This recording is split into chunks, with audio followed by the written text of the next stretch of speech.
महाराष्ट्रातील लाखो शेतकऱ्यांसाठी आजची ही बातमी अत्यंत महत्त्वाची ठरणार आहे.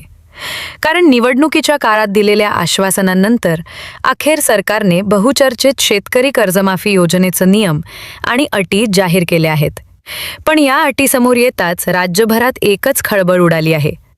अनेक शेतकरी आनंद व्यक्त करत असतानाच हजारो शेतकऱ्यांच्या चेहऱ्यावर चिंता आणि संभ्रमही दिसू लागला आहे. कारण सरकारने ज्या पद्धतीने या योजनेची घोषणा केली होती आणि आता प्रत्यक्षात समोर आलेल्या अटी यामध्ये मोठा फरक असल्याचा आरोप केला जात आहे. त्यामुळे प्रत्येक शेतकऱ्याच्या मनात एकच प्रश्न निर्माण झाला आहे की नेमकी ही कर्जमाफी कोणाला मिळणार आणि कोणाला मिळणार नाही.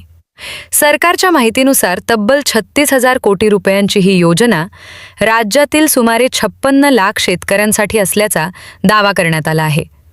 हा आकडा ऐकल्यानंतर अनेकांना वाटलं की आता राज्यातील जवळपास प्रत्येक कर्जबाजारी शेतकऱ्याचा सातबारा कोरा होणार. अनेक शेतकरी कुटुंबांमध्ये आनंदाचं वातावरण निर्माण झालं.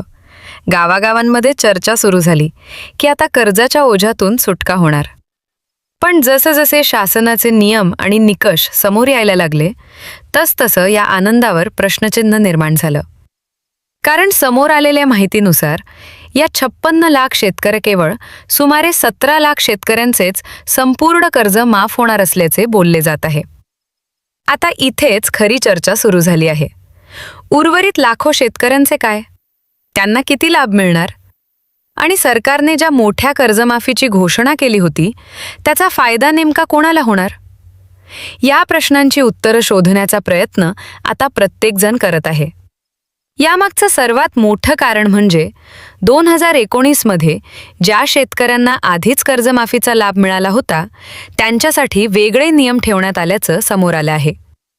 राज्यातील अशा शेतकऱ्यांची संख्या जवळपास 13 लाखांच्या आसपास असल्याचं सांगितलं जात आहे. या शेतकऱ्यांना नवीन योजनेत संपूर्ण कर्जमाफी मिळणार नसल्याचं स्पष्ट झालं आहे. त्यामुळे अनेक शेतकरी नाराज झाले आहेत. त्यांचं म्हणणं आहे की संकट तर सर्वांवर आलं आहे, मग लाभामध्ये असा फरक का? समजा एखाद्या शेतकऱ्यावर 1.5 लाख रुपयांचं कर्ज आहे आणि त्याला यापूर्वीच्या कर्जमाफीचा लाभ मिळाला होता. अशा परिस्थितीत त्याचं संपूर्ण कर्ज माफ होणार नाही. त्याला केवळ 50,000 रुपयांपर्यंतच लाभ मिळेल आणि उर्वरित रक्कम स्वतः भरावी लागेल. अनेक शेतकऱ्यांसाठी ही बाब मोठा धक्का मानली जात आहे. कारण त्यांना अपेक्षा होती की कर्जमाफी म्हणजे संपूर्ण कर्जातून मुक्तता मिळेल. पण आता चित्र वेगळं दिसत आहे. यापेक्षाही मोठा मुद्दा म्हणजे ज्यांच्यावर 2 लाख रुपयांपेक्षा जास्त कर्ज आहे अशा शेतकऱ्यांसाठी ठेवण्यात आलेली अट. जर एखाद्या शेतकऱ्याचं कर्ज 2.5 लाख, 3 लाख किंवा त्यापेक्षा जास्त असेल तर त्याला 2 लाखांवरील रक्कम आधी बँकेत जमा करावी लागणार आहे. त्यानंतरच त्याला कर्जमाफीचा लाभ मिळू शकणार आहे. आता प्रश्न असा आहे की जो शेतकरी आधीच आर्थिक अडचणीत आहे, ज्याच्याकडे पैसे नसल्यामुळे कर्ज थकीत राहिला आहे, तो अतिरिक्त रक्कम कुठून आणणार? याच मुद्द्यावरून विरोधकांनी सरकारवर जोरदार टीका सुरू केली आहे. दुसरीकडे सरकारचं म्हणणं आहे की ही योजना शेतकऱ्यांना दिलासा देण्यासाठी आणली आहे आणि जास्तीत जास्त पात्र शेतकऱ्यांना लाभ मिळेल. मात्र विरोधकांचा आरोप आहे की घोषणा मोठी करण्यात आली पण प्रत्यक्ष लाभार्थ्यांची संख्या खूपच कमी आहे. त्यामुळे आता हा विषय राजकीय वर्तुळातही चर्चेचा केंद्रबिंदू बनला आहे. यामध्ये आणखी एक महत्त्वाची बाब समोर आली आहे. जे शेतकरी नियमितपणे कर्जाची परतफेड करत आले आहेत त्यांच्यासाठीही विशेष तरतूद करण्यात आली आहे. अशा शेतकऱ्यांना प्रोत्साहनपर अनुदान देण्याची घोषणा करण्यात आली आहे. अनेकांच्या मते हा निर्णय योग्य आहे. कारण वेळेवर कर्ज भरणाऱ्या शेतकऱ्यांचाही विचार होणे गरजेचे आहे. पण दुसरीकडे काही शेतकरी संघटनांचं म्हणणं आहे की संकटात सापडलेल्या शेतकऱ्यांना अधिक मदतीची आवश्यकता आहे. दरम्यान या संपूर्ण प्रकरणावर शेतकरी संघटनांनीही तीव्र प्रतिक्रिया दिली आहे. अनेक संघटनांच्या मते या कर्जमाफीमध्ये इतक्या अटी आणि निकष आहेत की मोठ्या संख्येने शेतकरी प्रत्यक्ष लाभापासून वंचित राहू शकतात. काही संघटनांनी तर याला आतापर्यंतच्या सर्वात जास्त अटी असलेली कर्जमाफी असल्याचा आरोप केला आहे. त्यामुळे राज्यभरात या निर्णयाविरोधात आंदोलनाची शक्यता देखील व्यक्त केली जात आहे. सर्वात महत्त्वाचं म्हणजे निवडणुकीच्या काळात शेतकऱ्यांना दिलेली आश्वासनं आणि प्रत्यक्षात जाहीर झालेली योजना यामध्ये किती साम्य आहे यावर आता मोठी चर्चा सुरू झाली आहे. अनेक शेतकरी अजूनही शासनाकडून अधिक स्पष्टता येण्याची वाट पाहत आहेत. कारण कागदावर दिसणारे नियम आणि प्रत्यक्ष लाभ यामध्ये नेमका किती फरक आहे हे येत्या काही दिवसात स्पष्ट होणार आहे. मात्र इथून पुढे गोष्ट आणखी रंजक बनते. कारण या योजनेतील काही नियमांमुळे राज्यातील लाखो शेतकरी 2 गटांमध्ये विभागले गेले आहेत. एक गट या निर्णयाचं स्वागत करत आहे, तर दुसरा गट याला अन्यायकारक म्हणत आहे. पण यामागचं खरं गणित काय आहे? सरकारचे नेमके आकडे काय सांगतात आणि कोणत्या शेतकऱ्यांना सर्वाधिक फायदा होणार आहे याची सविस्तर माहिती आपण पुढील भागात पाहणार आहोत. कारण पुढील माहिती ऐकल्यानंतर तुम्हालाही या संपूर्ण कर्जमाफी योजनेबद्दलचा दृष्टिकोन बदलल्याशिवाय राहणार नाही. आता सर्वात मोठा प्रश्न असा आहे की या संपूर्ण कर्जमाफी योजनेमागे नेमकं वास्तव काय आहे? कारण एकीकडे सरकारकडून लाखो शेतकऱ्यांना दिलासा मिळणार असल्याचा दावा केला जात आहे, तर दुसरीकडे अनेक शेतकरी संघटना आणि विरोधी पक्ष या दाव्यांवर प्रश्नचिन्ह उपस्थित करत आहेत. त्यामुळे सामान्य शेतकरी मात्र संभ्रमात सापडला आहे. खरंच कर्जमाफी मिळणार का? मिळाली तर किती मिळणार? आणि सर्वात महत्त्वाचं म्हणजे ज्यांनी या घोषणेवर विश्वास ठेवून नवीन आशा निर्माण केल्या आहेत त्यांचं पुढे काय होणार? राज्यातील अनेक गावांमध्ये या योजनेची चर्चा सुरू आहे. कुठे शेतकरी बँकेच्या शाखांमध्ये जाऊन माहिती घेत आहेत, तर कुठे ग्रामपंचायत कार्यालयासमोर याच विषयावर चर्चा रंगली आहे. कारण प्रत्येक शेतकऱ्याची परिस्थिती वेगळी आहे. कोणाचं कर्ज 1 लाख आहे, कोणाचं 1.5 लाख आहे, तर कोणाचं 3 ते 4 लाखांपर्यंत पोहोचलं आहे. त्यामुळे या योजनेचा परिणाम प्रत्येकावर वेगळा होणार आहे. कल्पना करा, एखादा शेतकरी गेली अनेक वर्ष नैसर्गिक संकटांचा सामना करत आहे. कधी दुष्काळ, कधी अवकाळी पाऊस, कधी गारपीट, तर कधी बाजारात मिळणारा कमी भाव.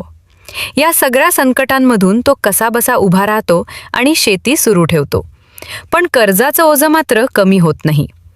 अशा वेळी सरकारकडून कर्जमाफीची घोषणा होते आणि त्याला वाटतं की आता तरी दिलासा मिळेल. मात्र नंतर अटी समोर येतात आणि त्याला कळतं की संपूर्ण लाभ मिळण्यासाठी अजून काही निकष पूर्ण करावे लागतील. तेव्हा त्याच्या मनात निर्माण होणारी भावना नेमकी काय असेल याची कल्पना सहज करता येऊ शकते. याच कारणामुळे अनेक शेतकरी नेत्यांनी या निर्णयावर नाराजी व्यक्त केली आहे. त्यांचं म्हणणं आहे की कर्जमाफीची घोषणा करताना सर्व शेतकऱ्यांना समान न्याय मिळायला हवा होता. विशेषतः ज्यांनी यापूर्वी कर्जमाफीचा लाभ घेतला होता त्यांनाही पुन्हा संपूर्ण मदत मिळायला हवी होती. कारण संकटे ही जुनी आणि नवी अशी विभागली जात नाहीत. शेतीत नुकसान झालं तर त्याचा परिणाम प्रत्येकावर सारखाच होतो. दुसरीकडे सरकारचं म्हणणं आहे की मर्यादित आर्थिक संसाधनांमध्ये जास्तीत जास्त शेतकऱ्यांना मदत करण्याचा प्रयत्न करण्यात आला आहे. राज्याच्या तिजोरीवर मोठा भार पडणार असल्यामुळे काही निकष ठेवणे आवश्यक होते. तसेच नियमित कर्जफेड करणाऱ्या शेतकऱ्यांनाही प्रोत्साहन देणं गरजेचं असल्याचं सरकारचं मत आहे. त्यामुळेच नियमित कर्जफेड करणाऱ्यांसाठी स्वतंत्र अनुदानाची तरतूद करण्यात आली आहे. मात्र या संपूर्ण वादात सर्वसामान्य शेतकरी काय विचार करतो हेही महत्त्वाचं आहे. अनेक शेतकऱ्यांच्या मते कर्जमाफीपेक्षा शेतीमालाला योग्य भाव, सिंचनाची व्यवस्था, हमीभावाची प्रभावी अंमलबजावणी आणि नैसर्गिक आपत्तीपासून संरक्षण यांसारख्या गोष्टी अधिक महत्त्वाच्या आहेत. कारण कर्जमाफी एकदाच दिलासा देऊ शकते, पण शेती फायद्याची झाली तर शेतकरी कायमस्वरूपी सक्षम होऊ शकतो. दरम्यान राजकीय वातावरणही तापू लागलं आहे. विरोधकांनी या निर्णयावर टीका करत सरकारला निवडणुकीतील आश्वासनांची आठवण करून दिली आहे. त्यांचा आरोप आहे की शेतकऱ्यांना मोठी स्वप्न दाखवली गेली, पण प्रत्यक्षात अनेकांना अपेक्षित लाभ मिळणार नाही. तर सत्ताधारी पक्षाचे नेते याला विरोधकांची दिशाभूल करणारी भूमिका असल्याचं सांगत आहेत.